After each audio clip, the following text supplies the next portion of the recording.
Anyhow, send that transmission through. I wonder who it could ever be. It is iWaves! Video games are truly one of humanity's greatest achievements. I mean, they're personally up there with some of my favorite other things, like watching movies, playing basketball, or even being as enjoyable as that succulent, juicy, succulent fried chicken, baby! What can I say? Because I love that fried chicken, man! But the main point is video games are one of my favorite pastimes. They help me relax from the hard truths about reality. Diving down into a good developed story can make you realize, damn, life is kind of trash. Whether your favorite type of games are action adventures, horror, or even some of those dating sims you can get off Steam. I know what type of man you are, bro. And personally, some of my favorite games growing up were survival games. Games where you have to tap into your primal instincts, look for materials, build houses, craft weapons and armor. Like, this shit used to be so fire, man. Like, Ark is a childhood classic of mine and forever will be. That game is so goated. And when it comes to most of these huge exploration type of games, I'll be completely 110% honest here. I would game over myself in most of those scenarios. I'm dying. What do you think I am? Plot armor? Cut this shit, man. We're civilians. Even with the same arsepool abilities most video game characters end up getting anyway, I'd probably still die with them. I'm finished. And for today's video, my beautiful people, like my horror game video, I will be discussing certain survival type games where I'm definitely seeing this screen, man. And don't worry, how this is gonna work is that in these games I'm gonna be speaking about, I would have all the same tools, resources, and know-how as all the characters you primarily play as. So it's basically just like putting me in said scenarios. Simple enough, right? So without any more yapping, let's get into the first pick, man. Before I even get into speaking about this, Subnautica is genuinely one of the scariest horror games I've ever played in my life. And for those of you smart asses hearing that, thinking this guy is stupid for saying it's a horror game when it traditionally looks nothing like one, oi, let me tell you something, bruv. Nah, because you want me to start going crazy right now, man. I'll crack this whole set down, I swear. Listen to what I have to say. Subnautica is a single-player survival game, no Mickey Mouse multiplayer shit. And you're literally stranded in the middle of the ocean, and you have to dive deep into the dark, gloomy abyss of the water to even get a bunch of shit so you can survive. If you're still not convinced it's a horror game, I'll slap you. But Subnautica is like one of my favorite survival games. It's definitely up there, man. The whole idea of being able to go about swimming anywhere into a bunch of different terrains, building bases that look dope as hell, and even having cool-ass vehicles you can eventually make, like the sea moth and a submarine called the Cyclops. Bro, you could even eventually make a whole mech suit. It was just tough as hell to experience back in the day. And also, despite what some of you may think, it had a story. You play as a crew member from a ship called the Aurora, which crash landed on a distant alien planet that's just 99.9% water. And your goal or objective is to survive. Make sure you don't die and investigate the planet in general to figure out a way to escape. There's also some other things too. Like for the story, you're also trying to find a cure for a life-threatening disease you get and disable a cannon that destroys any ship that comes close to the planet. Long story short, you're stranded. So with all of that being said, I am 1,000,000% dying on my first day here. It's cool. Look, if it came down to any survival situation, don't get it twisted. I would be committed. I would try my absolute hardest to live and persevere for the next day so that my beautiful future wife and kids can look at me as the aspiring, motivational, masculine man that I am.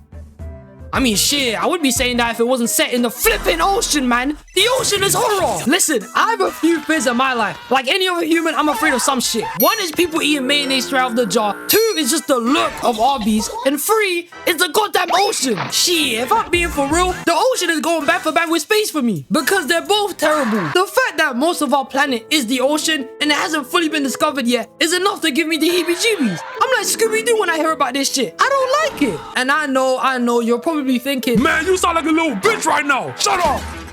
You're right, but hear me out. I'm not talking about surface level water like beaches or just the top half of the sea. That's fine. Like the ones they be showing you in commercials, they're cool. The ocean I'm primarily talking about is the deep, dark, gloomy abyss. That is what happens when you go further down in it. I don't like this, man. I don't think anyone does. We don't know what's down there. All you do know is that when you go further down in the water, you can die from the pressure. It's dark as shit. And for some God knows reason, there's volcanoes at the bottom. Why? But the worst thing about deep water, ladies and gentlemen, isn't about how far down you can go, isn't about how dark it is, and isn't about what you have to struggle through to even get down there. The scariest thing is what could be down there. For all we flipping know, the bottom of the ocean could be home to Godzilla or something worse.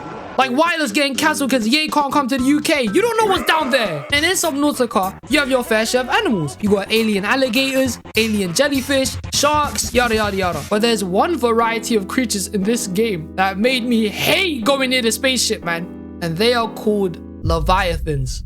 And they are what make this game a flipping horror game. I'm scared of them. Because tell me why every important place you have to go to in the game and you have to see these, man. And why is it every time you see them, they always try to be on site? They're stupid. Literally in the beginning, you have to go to the ship to get parts for your Seamoth, right? Boom! Reaper Leviathans always jumping you and sneaking up on you. These guys love running the fake. They used to piss me off, man. And if you're going deeper down into the ocean and think you've escaped Leviathans, think again. Boom! Another type of Leviathan. When you go even further down from there, boom, another one. And he has hands now. They've evolved. I just hated when I used to encounter these, man. I swear, I got jump scared like crazy. It was worse to get jump scared in an actual horror game, man. I swear to God, I used to hate this shit. And I swear down, there's even a mod of someone adding in a whole different type of Leviathan in a cutscene. Oh my God, I can't even. I'm gonna just show you, man. Look. What the hell?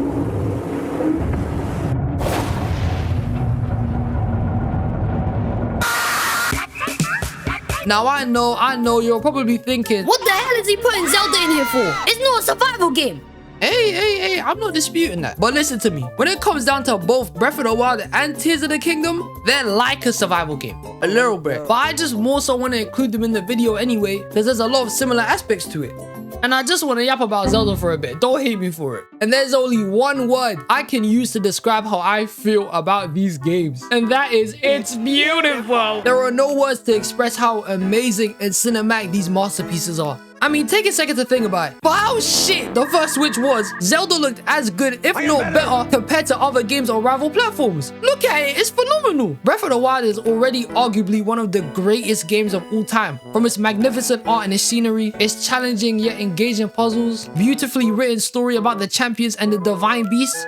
Shout out to my goat Rivali. And just everything about this game is such an enjoyable experience on your first playthrough. I guarantee you'll be entertained. You can't be. And in Tears of the Kingdom, even though the map is exactly the same, adding on the Sky Islands and the underground areas, contrary to popular opinion, I kind of prefer Tears of the Kingdom, I'm not gonna lie. Don't get me wrong, I don't think its story is better than Breath of the Wild's. Like, I prefer the previous champions compared to the current ones you helped make in the second game.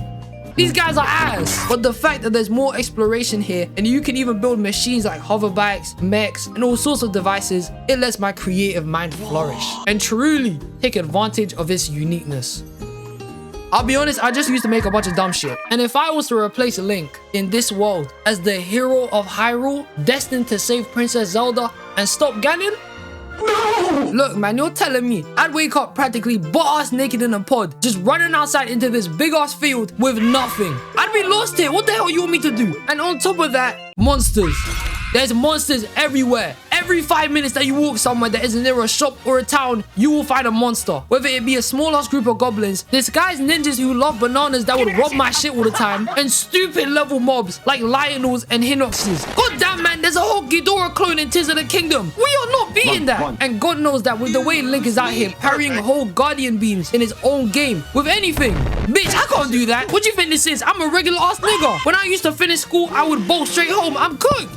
Get it? Bolt. Like Bolt, the movie. Okay, I'll shut up now. If you look at it from a realistic perspective, it's basically just a normal caveman-like survival experience. If I was to be Link, it feel like building something up from scratch again. Going out into public, opening a bunch of random chests, get some bullshit armor set, walk around some more, fight some goblins with a stick I found, going into shrines doing puzzles that may end my life for experience points. Cause guess what? You need experience points to even have a chance to live here. You need to pay to live. How would anyone be able to live through this? It's crazy. When Link is resurrected or when he wakes back up from his sleep, the man has no hearts and no stamina, bruv. That means when I'm introduced into the world, I ain't gonna have shit neither. Can't even climb a wall or swim to save my life. It would be like being Captain America before the serum. I'm useless. And don't even get me started on going for weapons like the Master Sword. You need something like 12 to 14 hearts to even be able to take the sword from the Deku tree in the first place. Otherwise, you just die. And from every 4 orbs you get from a shrine, you can get 1 full heart container. So by the maths, you need to have done more than 40 shrines to even get the right amount of hearts to use a sword that runs out of energy and you can't even use it for another 10 minutes. It's not even forever. Scam. And then we would have what would be my life's purpose, which is to essentially save and protect Zelda at all costs.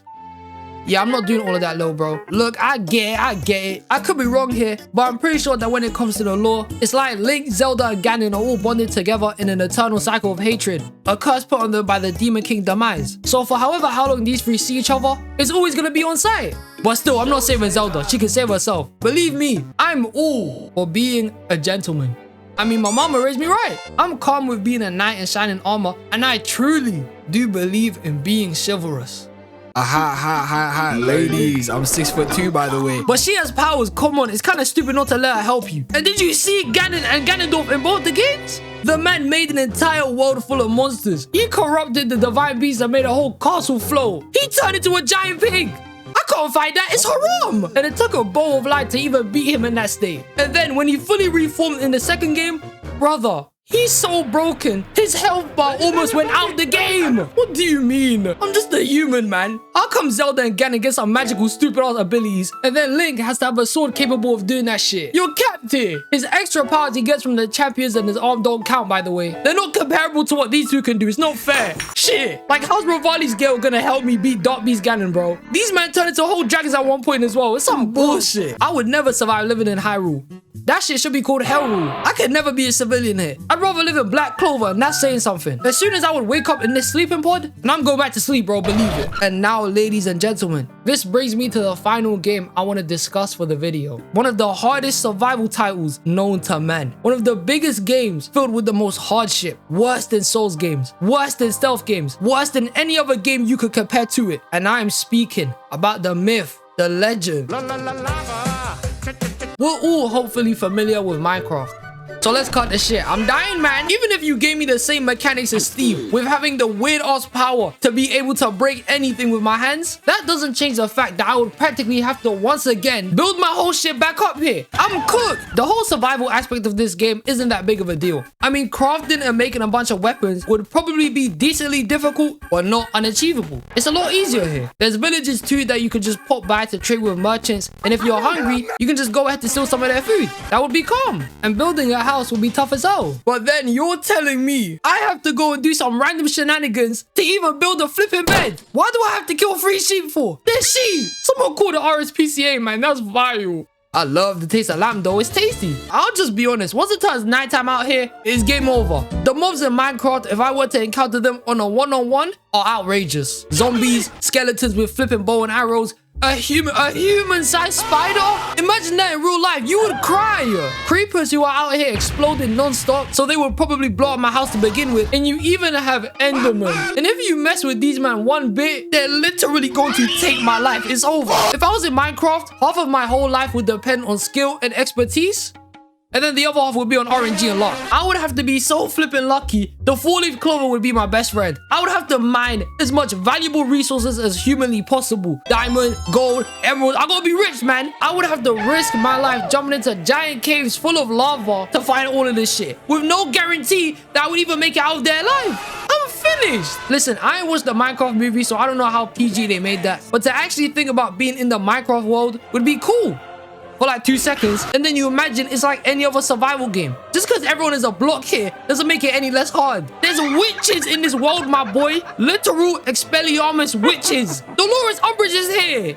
God, I hate that woman. There's iron golems who can literally dash me to the moon, bruv. If I even look at a villager wrong, I'm done. You can open a literal portal to hell. The Nether is basically hell, and encounter creatures like half-pig zombies, giant flying ghosts, a fire ghost, and then if you're even crazy enough to try it, you could go into the Ender realm and you'll fight a giant dragon. Bro, sign out, man. Listen, don't get twisted. I'd love to still have like a day or a week in Minecraft. Not my whole life. Because, you know, maybe it would be an enjoyable experience to be a part of this peaceful world, exploring every different biome and interacting with all the different animals and wildlife. Even being able to craft your own armor sets, enchant your weapons, and even be able to fly with an elytra. It would be a cool experience. And I could see someone saying they could survive living in Minecraft.